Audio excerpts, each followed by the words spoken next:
NHTV and the Hamden North Haven League of Women Voters present the 2016 Candidates Forum. The two candidates for 87th District State Representative are Steve Gifford, Democratic challenger, and Dave Yaccarino, Republican incumbent. Volunteers from the League of Women Voters sponsor candidates forums to provide voters with the information they need to make intelligent decisions at the polls on Election Day. And now, here's our moderator, Ken Bennett.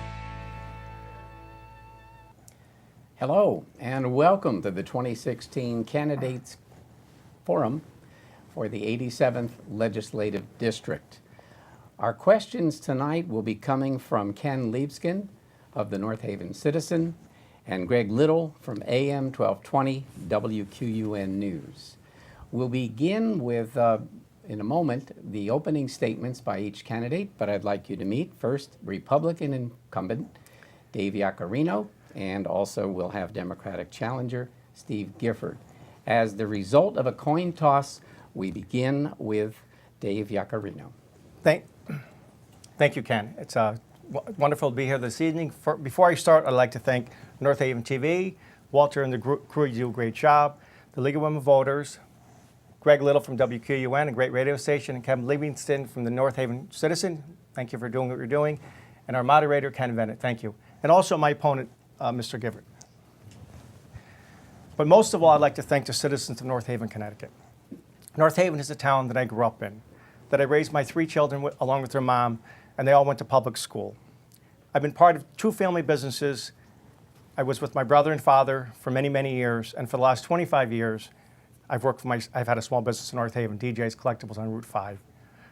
I've learned so much from my dad and from my mom, the work ethic that has taken me to where I am today as your state representative, and I'm proud to serve you. I've served for the last 6 years. I don't think I want to serve 36 yet. I've served for the last 6 years representing the great town of North Haven. I'm very honored and proud to serve you. In this job, I serve on 4 committees and 2 subcommittees. I'm ranking member in the Veterans Committee, which I served 4 years in the United States Navy Reserve. I'm on Public Safety and Security, which oversees fire, state police, law enforcement, security for Connecticut. And I'm honored to get the endorsement of the Uniformed Firefighters of Connecticut and the State Police of Connecticut. I serve on Energy Technology and Financial Revenue Bonding and 2 other subcommittees. Through this, I've had a 100% voting record representing the town. And I'm proud of that. But what I'm prouder about is fighting for people on a daily basis, fighting for education, fighting for children and for veterans and seniors. We all have to work together, and that's my goal. My goal always is to do the most good for the most people all the time. I'm honored to serve. I've also been endorsed by the Independent Party of Connecticut, which I'm proud of, and many other groups. But the greatest endorsement is serving the people of North Haven, Connecticut, and I'd like to thank you for the last 6 years, and I'm looking forward to this evening's debate. Thank you. And now our opening statement from Steve Gifford. All right, thank you very much, Ken. I appreciate the League putting this event on. It's really critical for letting North Haven voters have an informed decision. I'm Steve Gifford. My wife and I are raising 2 boys who go to Clintonville School, and they're involved in lacrosse, soccer, basketball, and suddenly now flag football. None of which I have coached because I'm worse at any of those sports than the average 6-year-old. I own a small business. It's a fence manufacturing and installation company. And before that, I was an Army officer for 5 years. I did 2 tours in Iraq. There's a military leadership principle that gets drilled into us that when there's a problem, you bring it to your commander, but you bring it to your commander with a suggested solution. Your boss may throw it out, say it's dumb, go with his own thing, but if you just bring the problem to him and say, I don't know, what do we do? You're a messenger, you're not a leader. This is why I'm running, and this is really what my focus is. We have a phenomenon of politicians in Connecticut who have gotten very good at pointing out problems, both real and imagined, highlighting things, but not actually coming with solutions. That's not my management style, that's not my leadership style, and that's what motivated me to run. I'm somebody who will look at problems, identify them, but then also come up with solutions and work together on that for the people of Connecticut and for the people of North Haven. Thank you. For our questioning tonight, each candidate will be given 2 minutes to answer, and then each will be given 30 seconds for rebuttal. Our first question comes from Ken Liebskin. Thank you very much. It's nice to be here tonight on behalf of the North Haven Citizen, which is probably the town's best paper, but that's somewhat debatable. But anyhow, I just encourage all viewers to make sure that they vote on November 8th, because that's the key to being a citizen of a democracy. So, okay, the first question, it goes like this. Affordable housing projects are sometimes rejected by planning and zoning to spare homeowners from living in close proximity to them. The current proposal of the North Haven Housing Authority to build a 4-story unit on Pool Road is the latest controversial project, and it's so controversial that they set up a special meeting for tomorrow night after they discussed the issue earlier this month at the main meeting. So what are your feelings about this particular project and also about affordable housing projects in general? Thank you, Ken, for the question. And that is, you're talking about Temple Pines, behind Temple Pines, a Yep. town project, not a Yep. state project. I think there's we need affordable housing. There's a room for affordable housing, but I could address the state aspect of it if it's okay with you. Yeah. Because this is a local issue, but there have been complaints. People have come to me and have come to Mike Frieda. They're concerned, but the full plan is not put forth yet, so we have to wait and see what happens there. But as far as affordable housing, I've put forth with other legislators, Democrats and Republicans, to change the statute for 8-30G. Right. It's a laudable goal, and we do, like I said, there is a space for affordable housing. But what happens is in North Haven, I'll use it as an example, we've been sued a number of times. So we passed it in the House this year. It was a bipartisan bill. Larry Butler's the chair of housing, does a great job. I'm not on the housing committee, but I still work with them closely. And it passed the House where we'd get more points for senior component from a half Right. point to a point. Multi-dwelling, you'd bump the point up to get you to that 10%. But the Senate never called it. It was so crazy last couple nights of session. The Senate didn't call it, and I can't answer for the Senate. But there is a need for affordable housing, but I understand the respect why people are concerned about it. But it's 10%, usually it's 10% threshold in whatever region it is. Okay. So, thank you. Thank you. Steve Gifford? Sure. No, it's a good question. I know it's of concern, especially to the neighbors in the area. I actually agree with Dave here that there are things that are on a state level and should be kept there, and there are things on a local level that should be kept there. I think the affordable housing requirement has been something that North Haven's never come close to meeting, and has caused a number of lawsuits on it. But I think the goal makes sense, and there's some room for interpretation there. I do know I'm a member of the Economic Development Commission in North Haven, and one of the sort of forces in the other direction there is that we have a very long waiting list of seniors who are looking for some place to go when they downsize. They're looking for affordable housing. That could play into it there too, if the right developer comes along, if the right proposal comes along. One of the things that we forget a lot of times is that on any economic development issue, and especially on housing, the town and the state only have so much control over it. There's a large free market piece here where if a developer doesn't want to build something that we think is needed, there's not a lot we can do about it. Right. And the property owner gets to decide how they use the land and who they sell it to. So there's a very complex interaction there. That's good. Thank you. 30 seconds for rebuttal. What happens is the reason North Haven is approximately 5%. We're about halfway there. And it's almost impossible to make that goal because there's only so much land. So that's why both Democrats and Republicans are trying to change the component to bring the senior component up, the multi-dwelling component up. So it benefits the builder, it benefits the neighbors, because that original project was supposed to be just senior housing. Yeah. And it's been changed. And even though it's a town issue, I speak to Mike all the time, I speak to the seniors there, it was supposed to be a senior housing. And how it changed, I'm not sure. But it's getting to that magic number, and 10 is hard to make, to be honest here. Thank you. Mr. Gifford, your 30 seconds.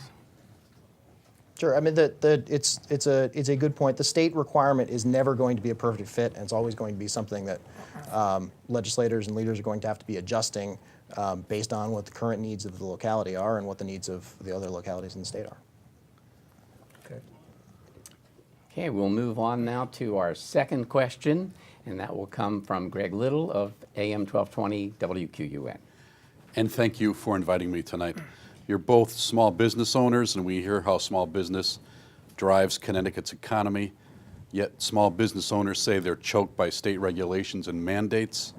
What new proposal of yours addresses this? Steve? Who's it going to? Steve? Oh. Sure. Yes, I'm a small business owner. I'm involved in contracting, which creates its own extra level of regulation. And there are a number of things that, frankly, are constant irritants for us. The fact that I need to file registrations each year with the Department of Consumer Protection and with the Secretary of State and with Division of Revenue Services. And that's just the baseline for keeping the company there. There are a number of areas where, as a state, we can do better on the regulatory side for small business that will make us more attractive. The one that I particularly like is that there is a way of becoming a deer herder in Connecticut, and there's a license you need to get for that. I don't know whose job it is to inspect that, but somewhere in Department of Consumer Protection they have that. Where I disagree with my opponent on several things are where we pick and choose the small businesses that we regulate. So for example, in the state of Connecticut, the state every month sets a minimum price that you can sell a bottle of beer or a bottle of alcohol for. It's a huge intervention in the free market that doesn't exist in any other industry. But companies have gotten in trouble for selling below that. I think that's much more regulation than we need for those small businesses. I think that right now the legislature has stopped Tesla from coming in and selling its vehicles directly. They have to sell through dealerships. I think that's, again, an extra regulation that doesn't need to be there, and it really isn't serving a political purpose, or rather serving a useful purpose in the economy. So those are a couple things, but generally untangling regulations, streamlining things for business in Connecticut is going to be vital. Thank you. Thank you. Your 30 seconds for rebuttal. Thank you, Greg, for the question. The last 6 years I've served the state representative of North Haven, and I've seen the majority party have one piece of regulation after another for businesses, either they're going to the $15 minimum wage, at least threat of that, paid sick leave for, like McDonald's next to the studio we're at now, they have 49 employees. If they go to 50 employees, he has to have a certain amount of extra pay he'll have to pay. So we have a burdensome regulatory system. We need to truly streamline the regulatory system. If you look at Massachusetts, 6 years ago, they were in the same situation as Connecticut was economically and business-wise. They've streamlined the regulations. They've eliminated some of the regulations. As far as the alcohol sales, alcohol is something you drink and consume. You have to be 21 to drink it. The governor and the majority party has gotten almost $200,000 of donations from Max Bev and Total Wine that want this bill. There's a minimum bottle pricing for a reason. Great Britain they eliminated their minimum bottle pricing and it caused havoc there. So we have to be careful when you talk about alcohol and tobacco and other reasons. There's a reason it's regulated. So I would leave that the way it is. We have 3,500 package stores in Connecticut that employ thousands of people. They give thousands and hundreds of thousands of dollars of civic donations. It's hard liquor and it's spirits, not any other alcohol, not any other, beer or wine. So it's really the regulatory system. We have to be consistent. We have to be fair. And you talk to businesses. I went to a business last Friday. They have a great business in North Haven, F&F Mechanical. They'll abide by every state law, and then somebody will come in from community resource center, and they have to wait another month to do the project because they want one more hurdle to jump. They have to jump on more hurdles. So it's really the regulatory system. I think if we streamline it, it would make things better for businesses. I know for myself, I've paid taxes for 35 years, and it's very difficult with the different regulations. Every year, there's a different policy. Now that each candidate has taken the 2 minutes for the answer, each will have 30 seconds for the rebuttal, beginning with Mr. Gifford. I like that you brought up Massachusetts as a counterexample because they do have a similar minimum wage to ours. They have paid sick leave, and they have made themselves more attractive. There are ways to both support your workers and make your state attractive to business so that Massachusetts actually attracted GE away from us. There is a way here, there is a common thing, but I agree, a lot of it has to do with reducing regulations. Mr. Gifford just hit the nail on the head. Massachusetts did attract GE from Connecticut because of the regulatory system. Massachusetts in the last 6 years has lowered their income tax twice. They have lower corporate taxes than us. They have lower sales tax than us. They have lower personal income tax than us. They have a great bioscience industry. That's great, and we could do the same thing, and I have faith we could do it. But it's going to take both Democrats and Republicans, because it's been the Democrats hold the majority. No matter what any of us say, there's one party that's ruled this state in the legislature for the last 30 years.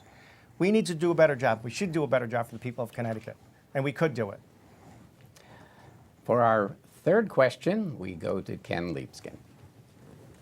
Okay, I'm back. A bill that provides set-asides for veteran-owned small businesses passed in March, and Dave supported the bill as a legislator, and Steve is a veteran who owns a small business, so you both supported it. I want to know exactly how this bill works, and also, what you think about it. But beyond that, what else you can do to support veterans' issues, like after the upcoming election. Thank you, Ken, for the question. And we both care deeply about veterans, and I think many people do. Senate Bill 2, actually, Senator Fasano and I we brought this bill up for 4 years prior to this year. And we passed it out of committee in March, but we finally passed it the last night of session. So I supported the bill, I co-sponsored the bill. And what it does is, you have to have 51% ownership of a veteran-owned company, and it's state and municipal contracts. And you do get a set aside. You'll be a 15%. If it's $100,000, you could bet up to $115,000. So people have complained, well, geez, you're going to pay $15,000 more. But you have to remember, when you serve in the military, your MOS, your job specialty, you're very proficient at it. And we believe as a caucus, Republicans, and I'm sure the Democrats felt the same way, they did feel the same way, that this was an important bill for our veterans. So we supported it. I think their job performance is generally better.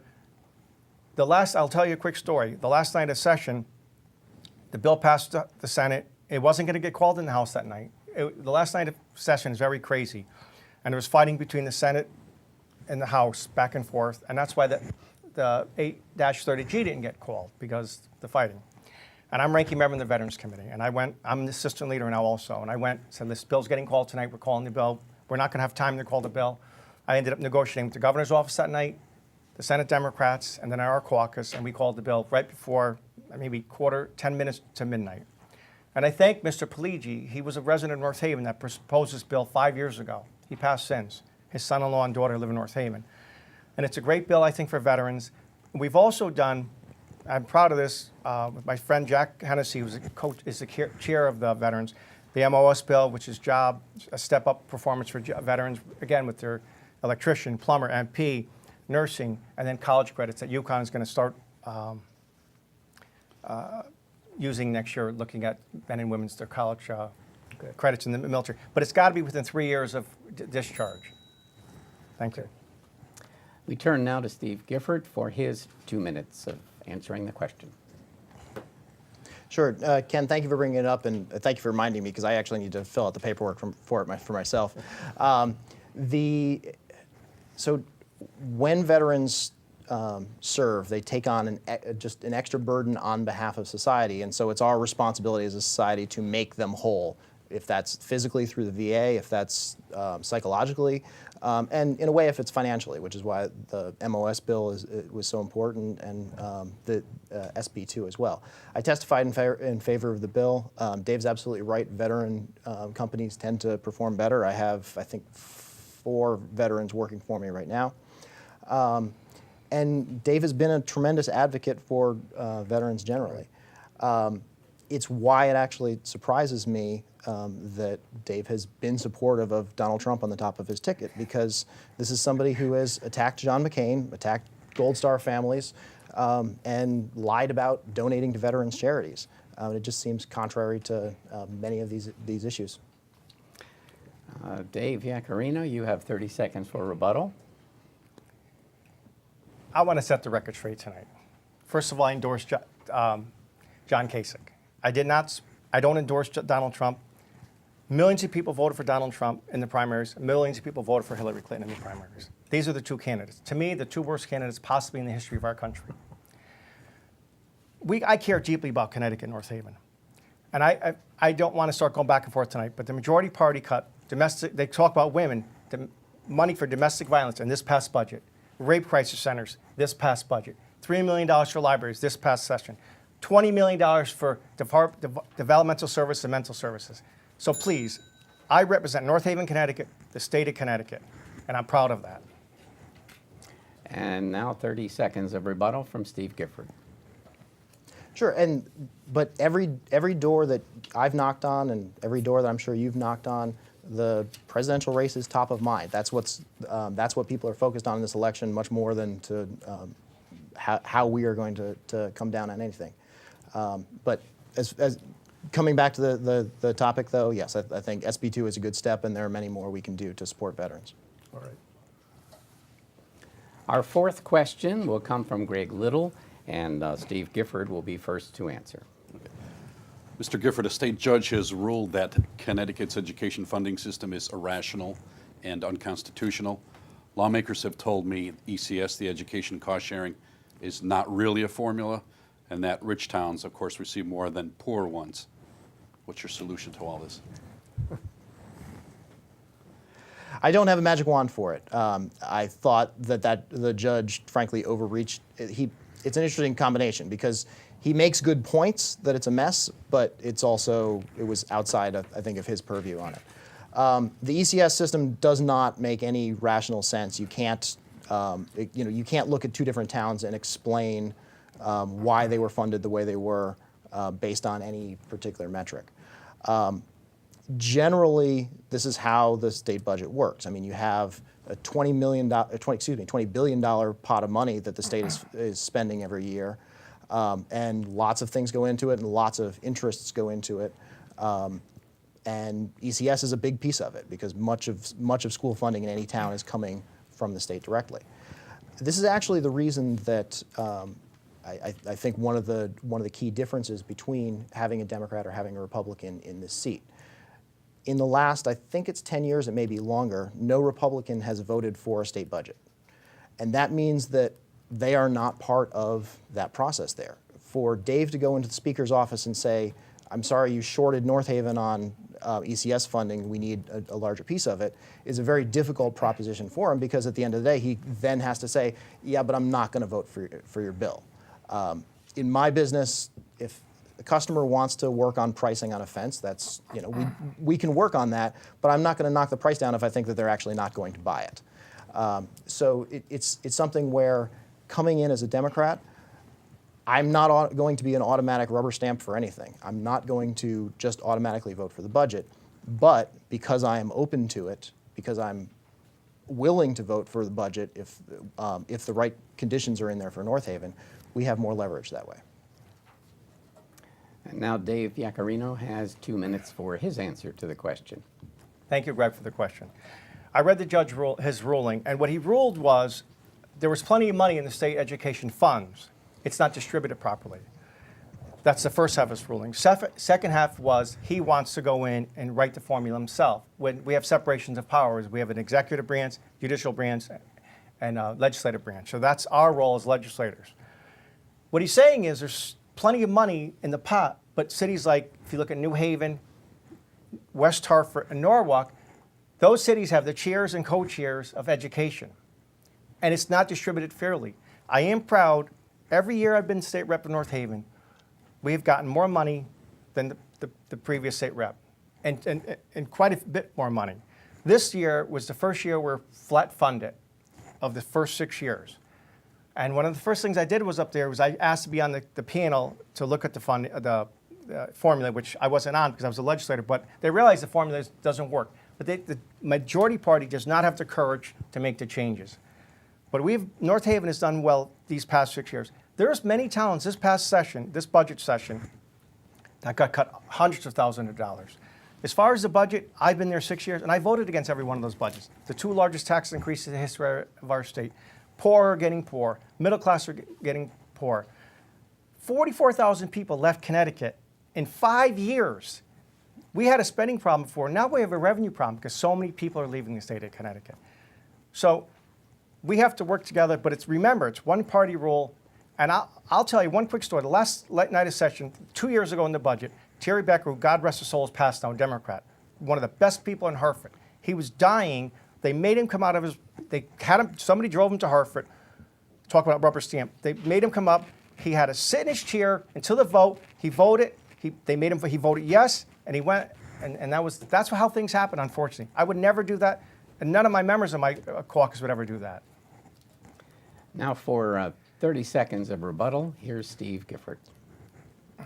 I think ECS and education funding, because of the ruling, it's definitely going to be in play in this next session, and that's why it's critical we have a representative from North Haven who's part of the negotiations throughout.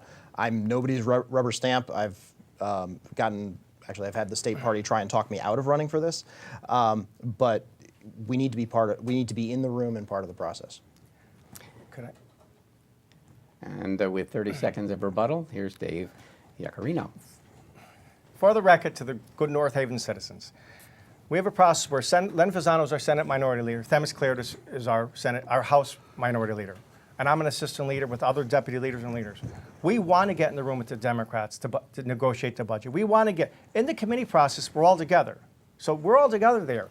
But when it comes to the budget, it's been one party. Even the governor finally admitted last year that he wanted the Republicans in the room, and they didn't want to do it. And Mr. Gifford, you were at the forum a couple weeks ago at the chamber when Joe Simwitz, who will probably be the next Speaker of the House, said he apologized for not letting the Republicans in the room, and if he's elected, he will let us in the room.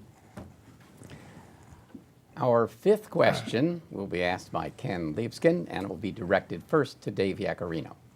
Okay, Dave. On October 25th, next week, North Haven will vote on the referendum to support, police upgrades. Yeah.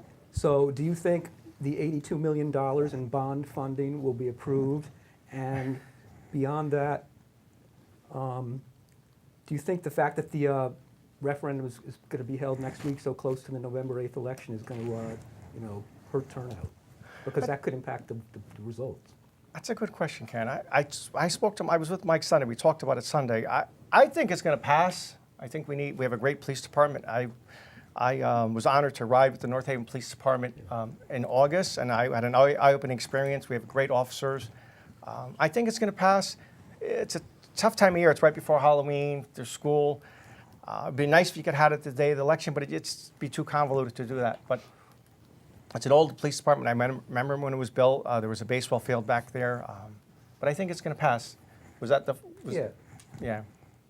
Okay. I think we have a great, we have a great police department and fire department. All right. And now Steve Gifford has 2 minutes for his answer to the question. I'm not sure I need 2 minutes for it. I agree that I think it's going to pass. I also would have liked to see it piggybacked off of the election that's going to be 2 weeks after it. I know there are some complications because the eligibility is different for a budget referendum than for a general election. But now the town is incurring the cost of an additional election that they hadn't really budgeted for. But fundamentally, I can't tell you how many times I've gone by there and seen patching work on the roof. So it probably needed to be done. Definitely needs to be done. Okay. Now with 30 seconds for rebuttal, here's Dave Yaccarino. No, I think we both agree, and I would have liked to have seen it the same day of the election, but it's logistically, I guess the town felt it wouldn't work. Really, that's Okay. Okay. And Steve Gifford now has 30 seconds for his rebuttal. I'm good. We can go on to the next one. Okay. Our sixth question will be asked by Greg Little, and Steve Gifford will be first to give a 2-minute answer. Mr. Gifford, there's a number of vacant properties that have been raised on North Washington Avenue, leaving a swath of vacant properties. Would your plan be to develop those, to leave them the way they are? And whatever your answer is, how would you go about that? I think this gets back to what I was saying earlier, that a lot of economic development is not something that government can or even should be pushing themselves. Honestly, I think a lot of Upper Washington Ave is turning around right now and is going to more so, not for anything that the town did specifically, but because businesses need customers, and Quinnipiac means customers, and whatever's going into the old Pratt Whitney site is going to mean more customers.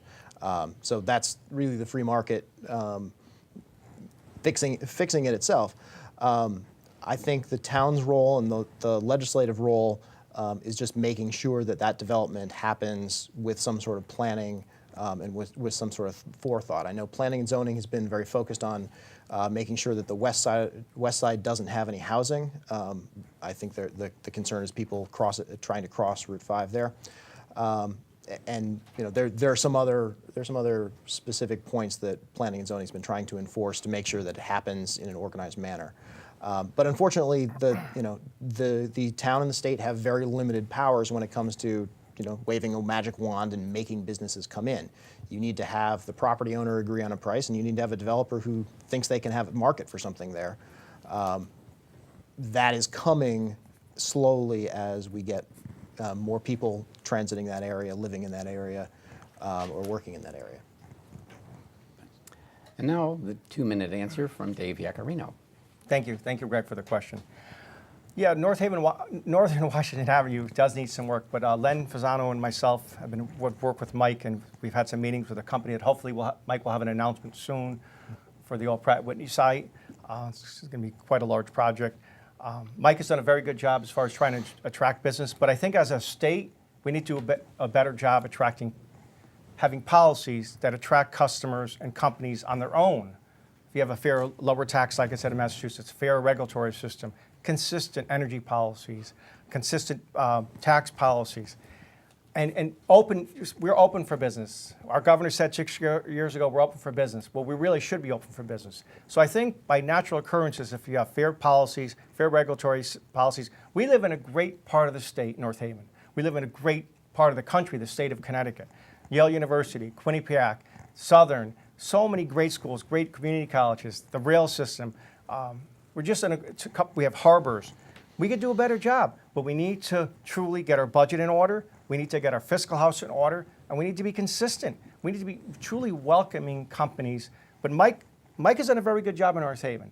And Len and I have worked with Mike on some projects, and we've met on this particular project. But with Quinnipiac coming here, with the medical students, with the nursing and the law school, I think it's a plus. But it's going to take some time because it took a long time for it to deteriorate. And what the state has done, and what I think we'll be all right. But we just have to continually promote companies, make it aesthetically attractive, but also dollar attractive, pocketbook and dollar attractive to folks. Next, Steve Gifford has 30 seconds for rebuttal. Sure. I really like Mike Frieda's approach, worked closely on economic development on things. I think it can be really applied to the state as well, and the reason for that is that the town doesn't really have that much money they can throw at to attract businesses in. What the town does have is the ability to cut through regulations, to facilitate things, and that has been very attractive all by itself. I think Connecticut does really well when we compete on the quality of our labor, the quality of our transportation, and we do much less well when it's throwing money at a problem. Our 7th question will come from Ken Leapskin. And Dave, I'm sorry, Yeah. Back up. Dave Yaccarino has 30 seconds for rebuttal. My apologies. Again, I'm not sure what the throwing the money is, but again, we've had one-party rule. We've had certain policies that I voted against and proudly voted against. But also, I'm a Republican with a Democratic campaign manager. My reputation, hopefully North Haven and Hartford, is I truly care about people. I don't care about the politics of anything. I think anybody that knows me knows that's the case. But until we cut through our regulatory processes and stop making businesses and companies the enemy, like what happens at the hospitals of the Connecticut by the governor and the majority party, what happened to so many of these groups, they're not the enemy. They provide $4 billion in payroll just to Yale New Haven Hospital. So we have to expand and we have to be open. Thank you. Thank you. Now back on track. Our 7th question will be asked by Ken Leapskin and will be directed to Dave Yaccarino. Okay, so next year, a new state budget will have to be enacted with an effort to erase, obviously the huge budget deficit that's been tormenting us for years and years and years. But budget preparation is traditionally a democratic process overseen by Governor Malloy. As a Republican, how will you make it? How do you think? What can you do to make it more of a bipartisan affair, and to get the Republicans more involved? Very good question. It's a very important question. We're in the 4th month of the fiscal year, and we're in a deficit of about $140 million. Yeah. Projected next year, after July 1, to be $1.6 to $2.4 billion. What we should do is what I've advocated all night, and I've advocated for the last 5 years, 6 years, what our parties advocated for was let us in the room. We went back 4 times last year in 1 year to mitigate the budget. And 4 times within months we were in a deficit again, until finally the worst cuts possible. Core functions of government were cut, where the most vulnerable people are hurting because of this. So it's critical for Democrats and Republicans to work together. The legislature writes the budget, not the governor. Everybody blames the governor, but it's the legislature that writes the budget. So if the Democrats hold the majority, obviously I would hope we get it, but if they do hold it, I have faith that Joe Simwitz, who will be the Speaker of the House, says he'll finally let us in the room. He's admitting they never let us in the room. Every budget we put forth, every one, was touted by the Wall Street Journal, the Hartford Courant, all the papers of the state, Office of Fiscal Analysis. It's nonpartisan. They're balanced. Fully reinstating property tax exemptions for homeowners back to $500. Fully funding education. Fully funding roads and bridges. We have a 10-year road project we've put forth. How to pay for it, not raising taxes, not cutting social services, but structuring government, structuring our benefits for all employees, not just union or non-union, everybody. And I'm tired of the man or woman on the low end of the totem pole making $40 to $50 or $60,000 a year being laid off. This year, almost 1,000 people were laid off that should have never been laid off. We advocated for furlough days. So it's working together, restructuring our co-pays, restructuring our benefits going forward, being honest about it with one another, and working together. And that's the only way things are going to happen, if we truly care about people, not power and politics. Thank you. Okay. And now for his 2-minute answer to the question, Steve Gifford. I think one of the biggest unforced errors in the budgeting process has actually been before the budget's made on the forecasting side. Very consistently for the last couple of years, the state has projected what the tax income is going to be, and then within a couple of months that's thrown out the window, and we have to go through the whole budget process again. It's one of the reasons that we look sort of inept at governing to outsiders, because we keep lurching back and forth, and agencies and towns can't plan for things because they don't know when the next cut is coming. It's something that it's not a partisan issue. It's really much more of an administrative issue that they just need to be better at forecasting, more conservative or something, so that we have a number that we will actually hit on a regular basis. As far as the budget negotiation process goes, I think there is power in being open to voting yes and being part of the process. And I think one of the best examples actually is, I believe, in Dave's first term with the, unrelated to the budget, but with the gun control bill. Because Dave was willing to buck his party and vote in favor of the bill, he was also able to get in concessions that helped North Haven companies. The Republican caucus as a whole, perhaps not Dave personally, but as a whole, has gotten much more mileage out of being able to say no, being able to say we voted against these tax increases, we voted against all these bad things that people don't want, without actually having to make hard choices. There are giant hand waves in some of the Republican budgets where they say, okay, well, we're just going to cut $350 million of payroll, which is a big thing to do if you're not going to specify which departments are going to be furloughed or which prisons are going to be closed. Because the Democrats have been in the governing party, they actually have to have specificity to their plans that the Republicans don't when they make their proposals. Okay. Now the first 30-second rebuttal from Dave Yaccarino. Again, it's a process where we put forth a budget. The reporters scrutinize it. It goes to the Office of Fiscal Analysis. Every line is filled in. It's an honest, fully vetted budget. Again, as your state representative, I've always was honest and always will be honest. I don't give you mistruths. Am I perfect? No, nobody's perfect. What I'm saying is you have to work together. And I voted against those budgets because they were horrible. They're horrible to North Haven. We lost, just last year, 50 of the wealthiest people moved out of Connecticut. In 1 year, $3 billion of income, $254 million less of income tax. That's why we're having a problem.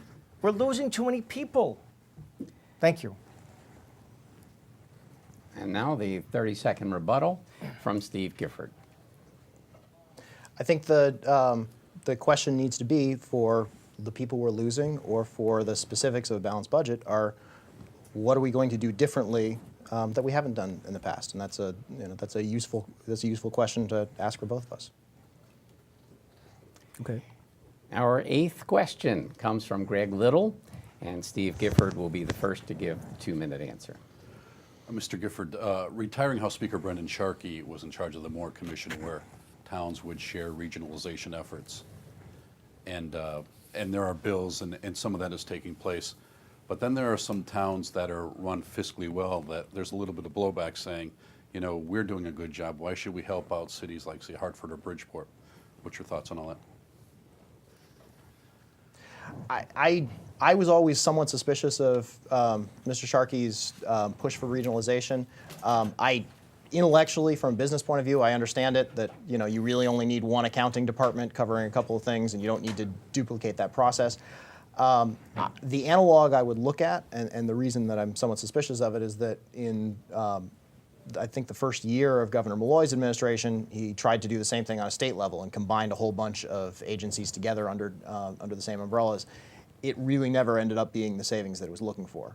I mean, when you're talking about administrative overhead, you're talking about a few people, but you're not talking about massive savings. The same government functions still have to be done, and that's where the vast majority of the payroll is. That's where the vast majority of the function is.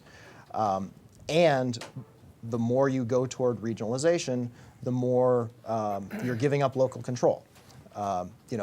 Our ability in North Haven to contact an individual member of the Board of Education is pretty easy. We see most of them on a regular basis. If we had like a New Haven County Board of Education, those people would be much less accessible. So I mean, I think on specific functions, there is some cause for regionalization, and some of that has happened on an ad hoc basis. But I'm not sure it's the panacea that Speaker Sharkey sort of presented it as. We have a 2-minute answer now to that question from Dave Yaccarino. Thank you for the question. I've heard it for the last 6 years, and the concept makes sense in some cases, but I think it should be local control. When it comes to buying equipment or utilizing equipment, you want to utilize that. Now, currently, I know they want to have a mixed dog pound Hamden in North Haven. I know there's pushback against that. In certain cases, it's got to be up to the local first selectman or mayor or board of selectmen to make that decision. I think it should always go to local control. There's going to be some areas you're going to save money, but some areas I don't think it's going to work. I know there's talk of busing, but how many buses you have to you're still on a schedule. You can only pick up so many kids and drop so many kids off. So it should be local control, and that's how I feel about it. I'm not in the Moore Commission, and never was. I think it's a laudable goal, and Speaker Sharkey had a laudable goal, but it's much more complex in our form of government. Now the 30-second rebuttal from Steve Gifford. I don't have anything to add. And also being offered 30 seconds for any further rebuttal, Dave Yaccarino. No, thank you.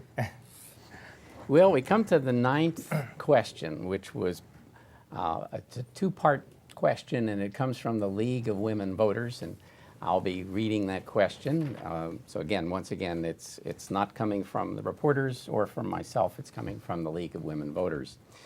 In Connecticut, you can get a grant of public money from the Citizens Election Program, the CEP, to run your election campaign for any state office. The money comes not from taxes, but from the sale of abandoned property in the state. The program is voluntary. Both of you decided to apply to CEP for a grant to run your campaign for the House of Representatives, and you had to sign a contract. Now we have 2 informational questions. The first to you, Dave, is what did you have to promise as a condition of getting the CEP grant? Do you think the conditions were reasonable? They're very reasonable, and I've always utilized it. I think it's a great program. It keeps things clean in Connecticut. You have to get 150 signatures in your district. You have to raise $5,000 of non-contract. You can't be contractors, can't be state lobbyists, and you have to utilize that money only for your campaign expenses. If you don't mind, I'll tell a funny. I probably shouldn't be telling this story, but I put a lot of my own signs up, and I backed into somebody's mailbox. They wanted a little sign, and I knocked the mailbox over, so I broke it.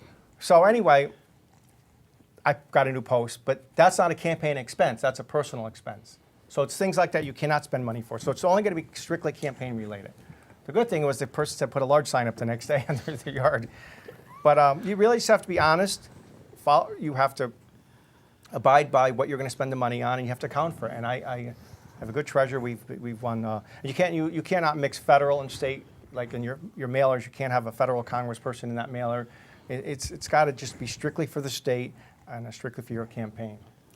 Our other informational question for you, Steve, is what was the required sum of money that each of you had to raise from donations between $5 and $100 to prove that you would be a viable candidate, and how difficult was it to do that? Sure. So you have to raise, Dave actually mentioned it, you have to raise $5,000. No one person can give more than $100. So you really have to, the end result of it and the positive thing for the state about it is that nobody's cutting $10,000 checks to either of our campaigns. We're not beholden to anybody. It's all small dollar contributions, and it shows a certain amount of support. Certainly as a challenger, there's no way I would be able to do this amount of fundraising without the Citizens Election Fund. It puts everybody on a much more even keel, and in a weird way makes it so that we have sort of light term limits in Connecticut, because at every 2 years, in Hamden, for example, a 29-year-old first-time politician challenged the Speaker of the House. It lets you have much more. Allows for much better entrance to the process, and really makes it more fair.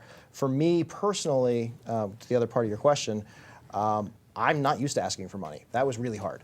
I'm used to asking for money when we've done a service for somebody, and then that's just a regular process. But that was a real learned skill for me. And I think the fact that politicians in Connecticut are not getting very good at making those, making those asks for $5 and $6 contributions is actually a healthy thing for our process. Now, the second part of the inquiry from the League of Women Voters, and we'll go for a comment first to you, Steve, as we rotate, according to the coin toss originally, and then to Dave.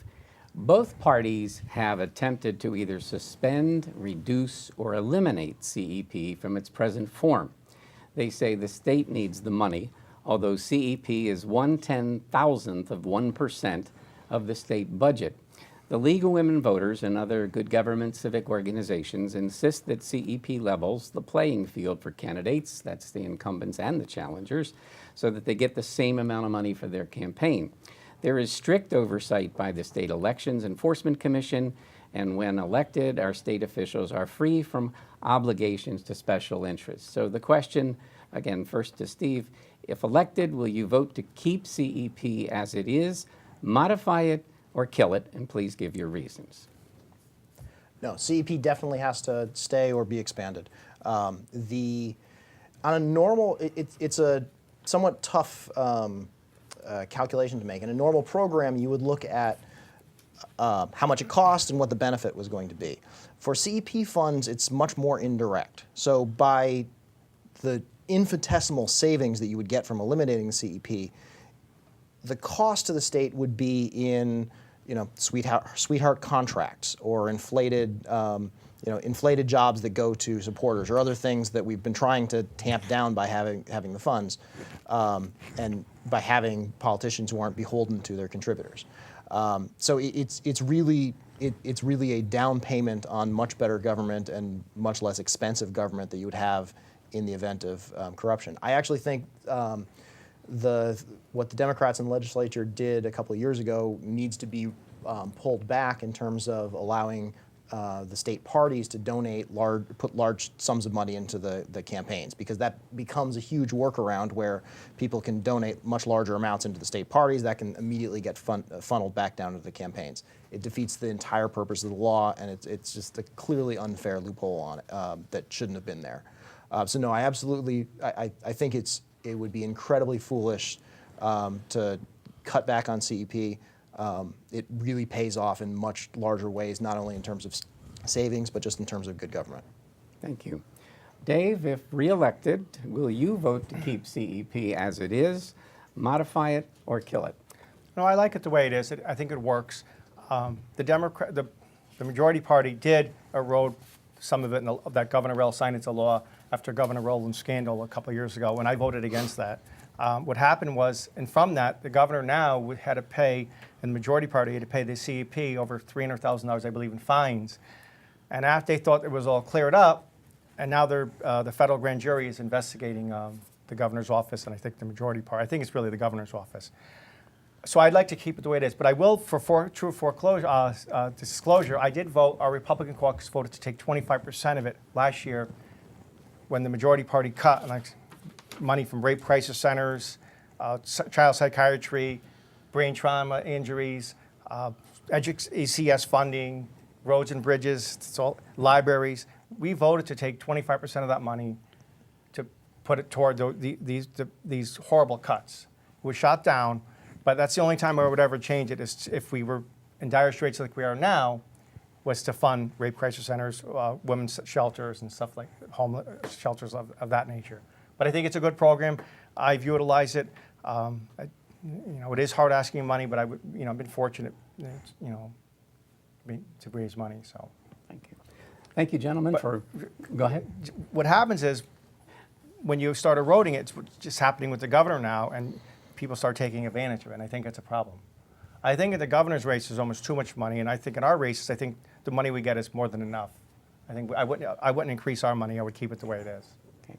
Thank you. Thank you, gentlemen, for all of your answers and rebuttals. Now each candidate is going to have 2 minutes for closing statements, and based on that coin toss, we'll first hear from Republican incumbent Dave Yaccarino, followed by Democratic challenger Steve Gifford. Thank you all. I'd like to thank Steve for this evening. I'd like to thank Ken Bennett, moderator, Ken Liebenskin, Greg Little from WQUN, North Haven TV, the whole staff, and really more than anybody else, the people of North Haven, Connecticut. It's been an honor to serve you, the town I grew up in, like I said earlier. But we have some serious work to do ahead of us. No matter what the party is, Democrat, Republican, we must work together for a better Connecticut. I have 3 children here, like I said, and many of us have families here. We could do better. I just believe in being consistent and to be honest and to just look forward instead of, I don't want to bash anybody, but the fact is we have to truly work together. One-party rule has been just too long, and I have faith that if I'm elected, I will continue to do what I'm doing for you, fighting for people, for education, for veterans, for seniors, for a better North Haven, for a future for all of us. It's been an honor. I ask everybody to go out and vote this year, no matter who you vote for. Obviously, I'd like your vote, and I'd like to continue the work that I've done for the last 6 years, 100% voting record and all that. But none of that matters without helping people in North Haven. So I'd like to thank you all again. I think it's very important this year to get out and vote. Follow what your legislators do. I love North Haven. We all, I think, love North Haven. But what we do in Connecticut as legislators truly impacts us immediately. No matter what laws we pass, it's going to impact us. A lot of people look at Washington, but follow what we do in Connecticut. I'm proud to do my office hours every month. I'm proud to do the things I promised. 3 things 6 years ago was to work hard, be forthright and honest, and to hold my office hours and to be accountable. So it's more than 3 things. And I've done those things. But it takes not one person going to do everything by themselves. It's going to take people to work together for a better Connecticut and a better North Haven. Again, I'm asking for your vote November 8th. Thank you all for everything you've done for me, and God bless you. Thank you. And now we'll be hearing the closing statement from challenger Steve Gifford. Thank you, Ken. Thank you for putting this together, and thank you, Dave, for coming out. This is absolutely critical for voters to get the information and make up their minds. coming into this, my campaign manager said, you need to remember to ask them to vote for you, and I'm really going to disappoint her. Our election is important. What Dave or I do next year in Hartford is going to be important, maybe more so than it has been in years. But we're actually recording on the night of the third presidential debate, and that is the thing that is, I know, on a lot of people's minds. When I talk to people at doors, I get a lot of, well, they're both awful, they're both unpopular. That's a dangerous trap to fall into. Secretary Clinton is a regular politician, maybe a little more flawed than average, but within the normal limits.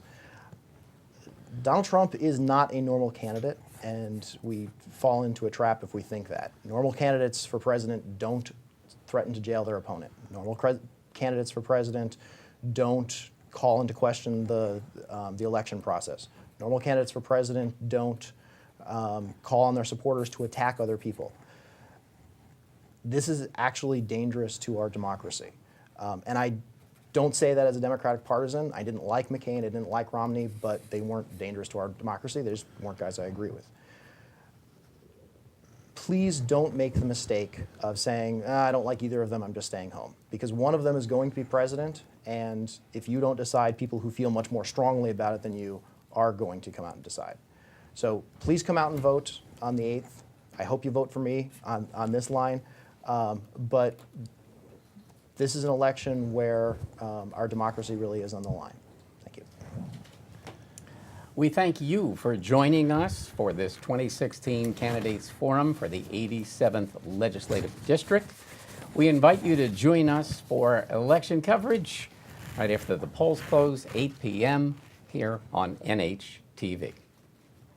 The League of Women Voters reminds us that democracy is not a spectator sport. We urge everyone to become informed and vote on Election Day, Tuesday, November 8th.